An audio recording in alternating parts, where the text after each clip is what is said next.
नमस्कार, city news में आपका स्वागत है। सबसे पहले नजर डालते हैं आज के खास सुर्खियों पर। एटीएम कार्ड चुराकर 41,000 की रकम चुराकर आरोपी फरार। वन वे तो लगा डाला, सुव्यवस्था का क्या, सुजान नागरिकों का सवाल। तेलुगु गैंग को 26 तक पीसीआर। दीपावली के बाद महानगरी को लगेगा चुनावी तड़का। भूमि पूजन, लोकार्पण, संवाद का दौरा जारी। और सिर्फ नाम का ही रह गया राज्य उत्पादन शुल्क विभाग। आज के सुर्खियों के प्रायोजक हैं इस दिन का सबसे सुहाना पल कौन सा है, क्या कहता है घर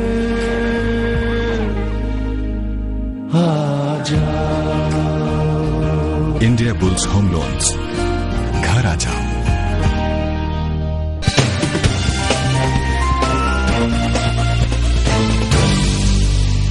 अब देखते शहर का आईना एवं विस्तृत समाचार। जिले का राज्य उत्पादन शुल्क विभाग कार्रवाई शून्य हो चुकी है, ऐसी शिकायतें कई जन कर रहे हैं, पर राज्य उत्पादन शुल्क विभाग है कि सुनता ही नहीं। इस विभाग द्वारा शहर में बिक रहे हैं शराब का किसी भी तरह का कोई भी हिसाब किताब नहीं रखा जाता, ऐसी शिकायतें भी कई गुना बढ़ चुकी है। शहर के तमाम बियर बार, देशी विदेशी दारू की दुकानें, यहाँ से हर माह कितनी शराब बेची जाती है, कौन से ब्रांड की कितनी शराब हर माह बिकती है, इसके साथ शहर में अवैध तरीके से शराब की तस्करी ना हो, बनावटी माल न बेचा जाए, इन तमाम व वस्तुस्थिति पर नजर रखने की महत्वपूर्ण जिम्मेदारी राज्य उत्पादन शुल्क विभाग को अदा करनी होती है। उसी तरह शराब पीने वालों को भी शराब पीने की परमिशन देना, नाकारना, इस परवाने की आड़ में अवैध शराब की बिक्री ना हो, इस और ध्यान देना आदि जिम्मेदारियां राज्य उत्पादन शुल्क विभाग को निभानी होती है। पर सैकड़ों कर्मचारियों के फौज के बावजूद भी कोई भी सकारात्मक कार्रवाई नहीं होती दिखाई देती है। सिर्फ ऑफिस में बैठकर ही कागजी घोड़े दौड़ाए जाते हैं और नाम मात्र कार्रवाई कर कर्तव्य पूर्ति के दिखावे होते हैं। ऐसा आरोप कई सुजान नागरिक लगा रहे हैं, जिससे इस और सभी संबंधितों ने ध्यान देना जरूरी है। जब यहाँ के कार्य के बारे में जानने की कोशिश की गई तो सिर्फ इतना ही अपडेट जानकारी दी गई कि पहले 12 यूनिट के साथ शराब पीने की परमिशन दी जाती थी, पर इसका गैर वापर बढ़ने से ये परमिट यूनिट को 2 पर लाया गया है। इससे ज्यादा अपडेट नहीं मिल सका। इतना महत्वपूर्ण काम होने के बावजूद भी ये विभाग सिर्फ नाम का ही रहता है, तो इससे अच्छा हो कि ये विभाग ना हो तो अच्छा है, ऐसा कईयों का कहना है। 5 लाख के लूट को अंजाम देने वाले तेलुगु गैंग की पुलिस जांच कर रहे हैं। फिलहाल गिरफ्तार 8 आरोपियों में से 2 आरोपियों को 31 अक्टूबर तक तो 6 आरोपियों को 26 अक्टूबर तक पुलिस कस्टडी में रखने का आदेश कोर्ट ने दिए हैं। राजापेट के कॉरपोरेशन बैंक में से 5 लाख की राशि निकालकर निकले प्राध्यापक को लूटने वाले तेलुगु गैंग के 8 आरोपियों से फिलहाल पूछताछ चल रही है, पर अभी भी लूट की राशि रिकवर करने में और बचे आरोपियों को पकड़ने में पुलिस को सफलता नहीं मिली है। जल्द ही ये तफ्तीश पूरी होगी और लूट के राशि के साथ सारे आरोपी धर दबोचे जाएंगे, ऐसा दावा पुलिस कर रही है। कोर्ट ने गिरफ्तार 8 आरोपियों से 2 आरोपियों को 21 अक्टूबर तक तो 6 आरोपियों को 26 अक्टूबर तक हिरासत में रखने के आदेश कोर्ट ने दिए हैं। सारे आरोपियों से कड़ी पूछताछ कर सारी कार्रवाई जल्द से जल्द पूरी करेगी। इसके लिए टीमें अलग अलग शहरों से रवाना हो चुकी हैं, ऐसी जानकारी दी जा रही है। Bureau report, city news. Amravati शहर में प्रस्तावित जूनाभट्टी से गांधी चौक मार्ग को हाल ही में वन वे में घोषित कर दिया है। यह मार्ग वन वे होते ही परिसर में आवागमन में काफी मुश्किलें बढ़ गई है। इस वन वे के कई पर्यायी रास्ते की दुरुस्ती का काम भी चल रहा है, जिससे वन वे तो लगा डाला, लेकिन सुव्यवस्था क्या, ऐसे कई सवाल सुजान नागरिकों द्वारा उठाए जा रहे हैं। राजकमल से गांधी चौक तक का मार्ग वन वे घोषित होते ही शहर के सभी पक्ष संगठनों एवं संस्थाओं में इसका कड़ा विरोध किया है। इस मार्ग को तुरंत ही रद्द करके सीपी अमितेश कुमार ने चूनाभट्टी से गांधी चौक मार्ग को वन वे घोषित किया। इस मार्ग पर शाम 4 बजे से रात 9 बजे तक वन वे लगा दिया है, लेकिन इस रास्तों पर वन वे लगाने के पूर्व निकासी के मार्ग को सुधारना जरूरी था। इस वन वे से पर्यायी मार्गों पर रास्तों के विकास काम चलने से वाहन धारकों को अच्छी खासी परेशानियों से गुजरना पड़ रहा है। इस परिसर के नागरिकों को एक तो नमूना गली के रास्ते से आना पड़ रहा है तथा मुदोड़कर पेट के रास्तों का भी लंबा चक्कर भी काटना पड़ रहा है। चूनाभट्टी से गांधी चौक मार्ग वन वे होने से तथा वन वे के पर्यायी रास्तों पर विकास के काम चलने की वजह से आवागमन में काफी दिक्कतें आ रही हैं। वन वे तो लगा डाला, लेकिन सुव्यवस्था का क्या, ऐसे कई सवाल सुजान नागरिकों द्वारा उठाए जा रहे हैं। Bureau report, city news. Amravati शहर में बैंक में चोरियां होने की कई घटनाएं सामने आई हैं, लेकिन यह घटना आपको चौंका देने वाली है, जहां एक चोर ने बड़ी आसानी से एटीएम कार्ड चुराकर 41,000 की रकम पर हाथ साफ किया और फरार हो गया। स्थानीय गाड़गेनगर भारतीय स्टेट बैंक शाखा के बैंक में चौकीदारी का काम करने वाले उमेश विठल थोरात ने एक ग्राहक का एटीएम कार्ड चुराया और एटीएम से 41,200 रुपए की रकम निकालकर फरार हो गया। इस घटना ने सबको चौंका दिया। इस मामले में गाड़गेनगर एसबीआई शाखा के मैनेजर ने गाड़गेनगर पुलिस थाने में शिकायत दर्ज की है। बताया जाता है कि आरोपी उमेश विठल राव थोरात वलगांव पुलिस थाना अंतर्गत आष्टी गांव का रहने वाला है। ये चोर कई दिनों से इस बैंक में प्राइवेट चौकीदारी करता था। यह एटीएम भारतीय स्टेट बैंक के एक ग्राहक का है। इस अज्ञात व्यक्ति को एटीएम गुम होते ही उसने बैंक मैनेजर को खबर दी। बाद में बैंक मैनेजर ने पूरी छानबीन करके चोरी की मालूमात की। एटीएम से 41,000 की रकम लेकर फरार हुए उमेश थोरात नामक चोर की पुलिस तलाश कर रही है, लेकिन इस घटना में सभी बैंक ग्राहकों को तथा एटीएम धारकों को चौंका दिया है। कृषि उत्पन्न बाजार समिति के अंतर्गत आने वाले सब्जी मार्केट में हर रोज बड़ी आवक जावक रहती है। इस मार्केट से कई प्रकार की सब्जियां एवं फलों की बिक्री हर रोज होती है, लेकिन इस परिसर में पिछले 5 साल से बनाए गए दुकानों की काफी दुरावस्था है तथा परिसर की गंदगी से व्यापारी एवं ग्राहक काफी त्रस्त है। स्थानीय जूना कॉटन मार्केट परिसर के सब्जी मार्केट में हर रोज कई प्रकार की सब्जियां एवं फलों की बिक्री बड़े पैमाने पर होती है। इस कॉटन मार्केट से कृषि उत्पन्न बाजार समिति पूरा टैक्स भी वसूल करती है, लेकिन इस मार्केट की बदहाली की वजह से व्यापारी एवं ग्राहकों को काफी परेशानियां झेलनी पड़ रही है। सरकार ने लाखों रुपयों का निधि मंजूर करके यहाँ कई दुकानों का निर्माण किया, लेकिन पिछले 5 सालों से यह दुकानें जीर्ण अवस्था में तथा बदहाली के कारण बेकार पड़े हैं। मार्केट के परिसर में सब्जी मार्केट का कचरा तथा पेशाब के लिए खासा इस्तेमाल होता है। इस सब्जी मार्केट में कई प्रकार की सब्जियां एवं फलों की बिक्री होती है, लेकिन इस गंदे परिसर से कई रोगजन्य कीटाणु सब्जी एवं फलों पर बैठकर आम नागरिकों का स्वास्थ्य बिगाड़कर बीमारियां फैला रहे हैं। इस सब्जी मार्केट की दुरावस्था से स्थानीय व्यापारी एवं ग्राहक काफी त्रस्त है। Bureau report, city news. Amravati शहर का विश्व विख्यात हनुमान व्यायाम प्रसारक मंडल शिक्षा एवं खेलों में विशेष प्रचलित है। इस मंडल द्वारा दुनिया भर के खिलाड़ियों के लिए विभिन्न प्रकार की स्पर्धाएं आयोजित की जाती है। ऐसी भव्य राज्य स्तरीय जिम्नास्टिक स्पर्धा का आयोजन मंडल द्वारा किया गया। इस स्पर्धा के दौरान कई अंतर्राष्ट्रीय खिलाड़ी तथा टीवी सेलिब्रिटी की विशेष आकर्षण रहेगा। स्थानीय हनुमान व्यायाम प्रसारक मंडल शिक्षा एवं खेलों के लिए विशेष प्रचलित है। इस मंडल द्वारा 21 अक्टूबर से 23 अक्टूबर तक भव्य राज्य स्तरीय जिम्नास्टिक स्पर्धा का आयोजन किया गया है। इस स्पर्धा में राज्य के 35 जिलों से 700 से अधिक स्पर्धक अपने खेल का प्रदर्शन करेंगे तथा जिम्नास्टिक खेलों संबंधी 100 से अधिक क्रीड़ा विशेषज्ञ भी अपनी उपस्थिति दर्शाएंगे। विदर्भ में पहली बार जिम्नास्टिक स्पर्धा का आयोजन किया गया है, जिसमें रिदमिंग, ट्रेमोलिन, एक्रोबैटिक्स एवं आर्टिस्टिक क्रीड़ा प्रकारों सहित जिम्नास्टिक से जुड़े अन्य प्रकारों का भी सादरीकरण किया जाएगा। इस राज्य स्तरीय भव्य जिम्नास्टिक स्पर्धा के दौरान अंतर्राष्ट्रीय खिलाड़ियों सहित टीवी सेलिब्रिटीज का विशेष आकर्षण रहेगा। HVPM के अनंत क्रीड़ा गृह में आयोजित हो रहे इस भव्य जिम्नास्टिक स्पर्धा के आयोजन, नियोजन, व्यवस्थापन, उद्घाटन तथा समारोह आदि के बारे में मंडल के मधुकर कांबे, तिड़के सर, प्राध्यापक संजय हरोड़े, प्राध्यापक आशीष घोटकर ने एक पत्रकार परिषद में अधिक जानकारी दी। जिम्नास्टिक स्पर्धा होत आहे, त्याचबरोबर टम्बलिंग अँड ट्रॅम्पोलिन अमरावती शहरामध्ये नव्हे तर संपूर्ण विदर्भामध्ये प्रथमच या रिदमिक, टम्बलिंग अँड ट्रॅम्पोलिनच्या स्पर्धा होत आहे। यामध्ये जवळपास 750 खेळाडूंचा सहभाग राहणार आहे। विशेष म्हणजे या स्पर्धेचे वैशिष्ट्य असं आहे की आताच नुकताच हनुमान व्यायाम प्रसारक मंडळ द्वारा संचालित degree college of physical education स्वायत्त दर्जा यांच्याकडनं 1.5 कोटीचे क्रीडा साहित्य उपलब्ध झालेले आहे आणि जिम्नास्टिक करता आम्ही उत्कृष्ट आंतरराष्ट्रीय क्रीडा साहित्य उपलब्ध करून घेतले।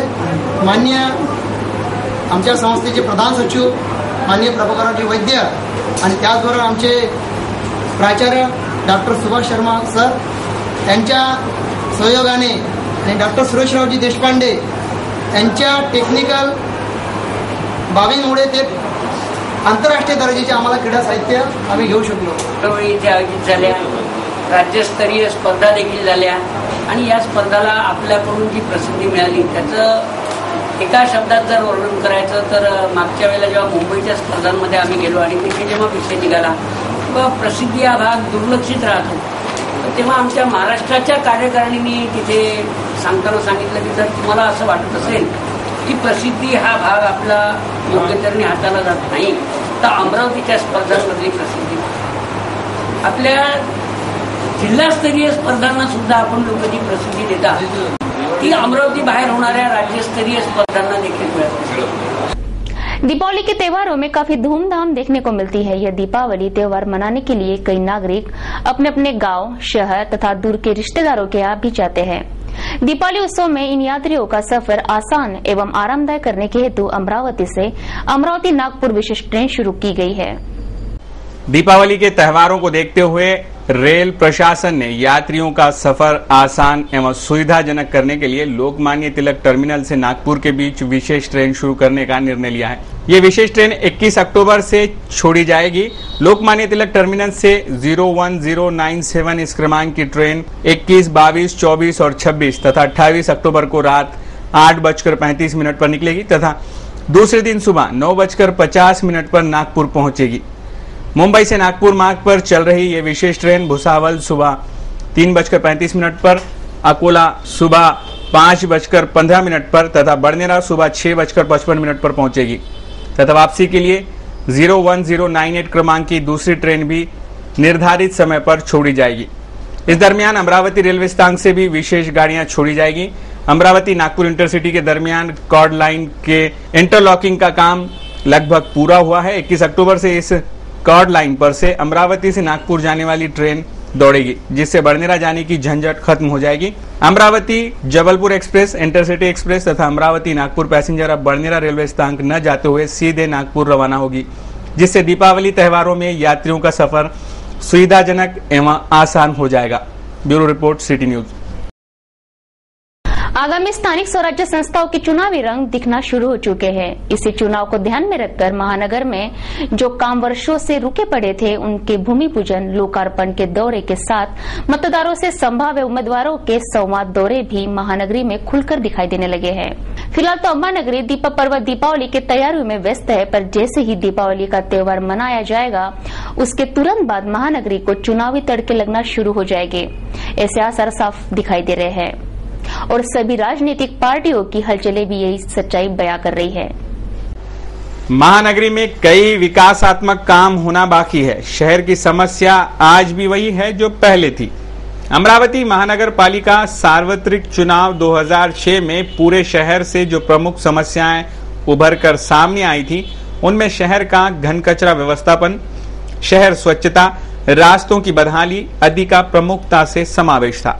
तमाम शहरवासियों ने इसी अभिवाचन पर उम्मीदवारों को वोटिंग किया था कि वे इन प्राथमिक सुविधाओं के बहाली पर सदैव तमाम मतदारों से कटिबद्ध रहेंगे. ये सार्वत्रिक चुनाव संपन्न हो गए.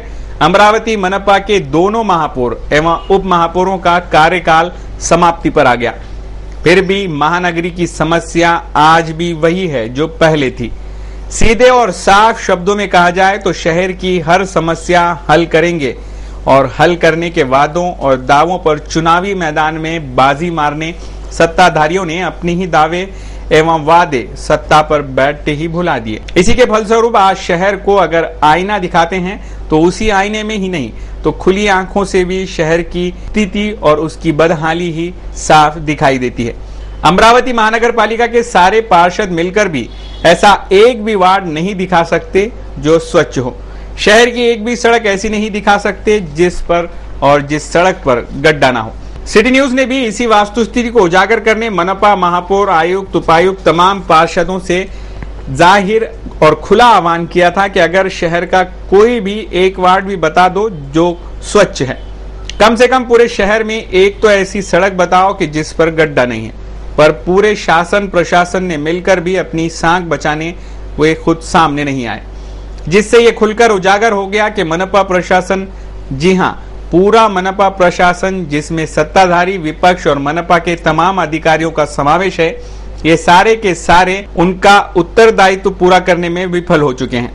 फिर भी स्वयं को कथित लोक प्रतिनिधि कहलाने वाले ये राजनेता फिर से अपने चुनावी दांवपेच खेलने सक्रिय हो चुके हैं। आगामी तमाम स्थानिक स्वराज संस्थाओं के चुनाव को ध्यान में रखकर ही जनता के दिल में जगह बनाने के उद्देश्य से ऐन समय पर ही विभिन्न विकास कामों के भूमि पूजन, लोकार्पण, मतदाताओं से परिचय बढ़ाने के उद्देश्य से संवादी दौर आदि के दौर शुरू हुए महानगरी से दिखना शुरू हो गए हैं। सर्वप्रथम नगर पालिका, उसके बाद महानगर पालिका और उसके बाद जिला परिषद, ऐसी चुनाव स्थिति है जिसकी रणनीतियां बनना शुरू हो चुकी है। दिवाली का महत्वपूर्ण त्योहार निपटते ही ये चुनावी सरगर्मियां तेज हो जाएंगी और जिले सहित महानगरी को भी चुनावी तड़के लगना शुरू हो जाएंगे। पर सिटी न्यूज तमाम मतदारों से ये जनहित आह्वान कर रहा है कि जागो मतदाता जागो, ऐसे ही उम्मीदवारों को चुनो जो विकास हित में विधायक कार्य करें, ना कि खोखले दावे। अगर मतदारों ने ही समय सूचकता, समय तत्परता नहीं दिखाई तो कल फिर से कहीं सिर्फ पछताने और पछताते रहने के सिवा इसके अलावा कुछ नहीं बचेगा और ऐसी ही नौबत आ जाएगी। महानगर वास्तु स्थिति समीक्षा, सिटी न्यूज। आइए देखते अब तक की खास खबरें। स्थानीय आसिर कॉलोनी निवासी सलीमुल्लाह खान अब्दुल हमीद राज्य परिवहन मंडल के अमरावती डेपो में वाहक पद पर कार्यरत थे। कुछ वर्ष पूर्व वे सेवा निवृत्त हुए, लेकिन मध्यवर्ती कार्यालय मुंबई वाहतुक भवन से जारी किए गए 31/5 के परिपत्रक अनुसार मिलने वाले लाभों से अब तक वंचित है। इस बात को लेकर फिरियादी ने कई बार राज्य परिवहन महामंडल अमरावती विभाग के प्रादेशिक व्यवस्थापक, अमरावती आगर प्रमुख तथा संबंधित लिपिक से पूछताछ की, लेकिन हर बार उन्हें कुछ उल्टे सीधे जवाब देकर तथा गुमराह करके उनकी बातों को टाल दिया गया।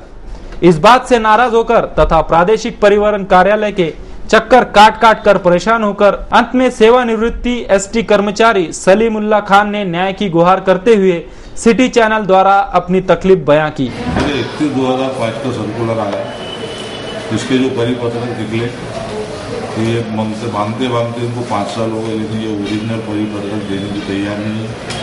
921 का जो पत्र है वो है पीजी गोटे के नाम का, लेकिन इन्होंने हमारे नाम पर उसकी मंडी दीवार पर लगाए हुए थे, लेकिन उसकी आज तक भी कोई जेरॉक्स कॉपी देने को तैयार नहीं है। रिटायरमेंट के टाइम में 1985 की केस वो निकाले, जबकि ये केस को 26 साल हो गए। 26 साल बाद में ये केस निकली, जबकि इसका कायदा है 3 साल का, 5 साल का केस क्लोज हो जाती, लेकिन ये 26 साल के बाद में केस निकली और इसके अंदर 3 साल का इंक्रीमेंट आए। ये 931 नंबर की जो केस है इसके अंदर 3 साल का इंक्रीमेंट कायम से वो भी खाली है।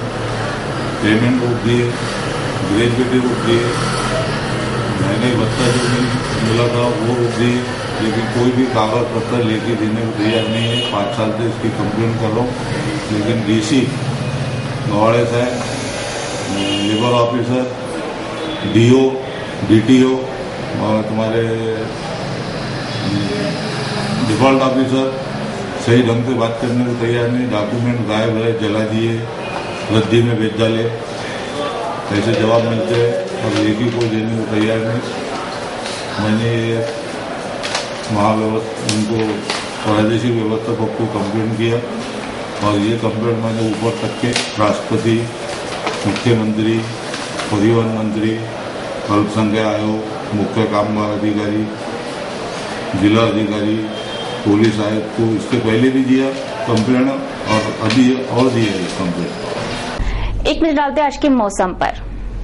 बुधवार को शहर का आसमान साफ रहा और धूप चमकती रही। शहर का अधिकतम तापमान बुधवार को 33 डिग्री सेल्सियस आंका गया, जबकि न्यूनतम तापमान 21 डिग्री सेल्सियस रहा। बुधवार को शहर की ह्यूमिडिटी का परसेंटेज 38% रहा, जबकि ड्यू पॉइंट रहा 17। मौसम विभाग द्वारा गुरुवार को भी आसमान साफ रहने के संकेत मिल रहे हैं, जबकि मौसम में किसी प्रकार का बदलाव नहीं है, यानी अधिकतम 33 डिग्री सेल्सियस और न्यूनतम 20 डिग्री सेल्सियस तापमान रहने की आशंका मौसम विभाग जता रहा है। दिल्ली के सुपरिचित श्रीशाम जगोता देश के जाने माने कार्टूनिस्ट है। उन्हें सिटी न्यूज कार्टून कोना के लिए आज का ये कार्टून भेजा है। यार आज का दिन तो जमानत डे हो गया। लगातार जिस तरीके से पिछले 2 दिनों में जमानतों की खबरें आ रही हैं, जैसे संजीव भट्ट को जमानत मिली, गुजरात से ये खबर आई। दूसरी ओर कांग्रेस की जमानत जब्त हुई, यानी हरियाणा के हिसार से कांग्रेस बुरी तरह से चुनाव हार गई। इन सारी घटनाक्रम को एक दृश्य में दर्शाता है आज का हमारा ये कार्टून।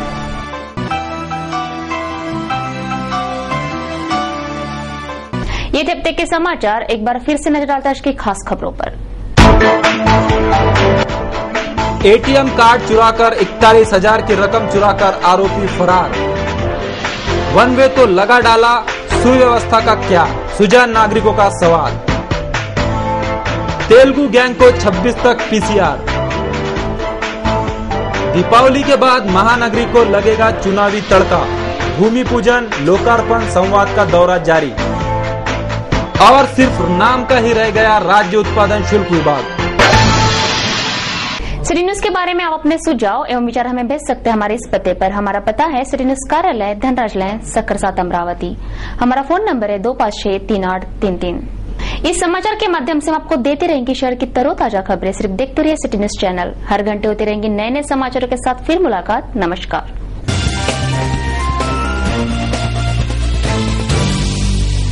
आपके 4 व्हीलर का सपना पूरा कीजिए साई कार्स के साथ। 15 वर्षों से ग्राहकों की सेवा में कार्यरत, विनम्र और तत्पर सेवा में सुसज्ज शोरूम।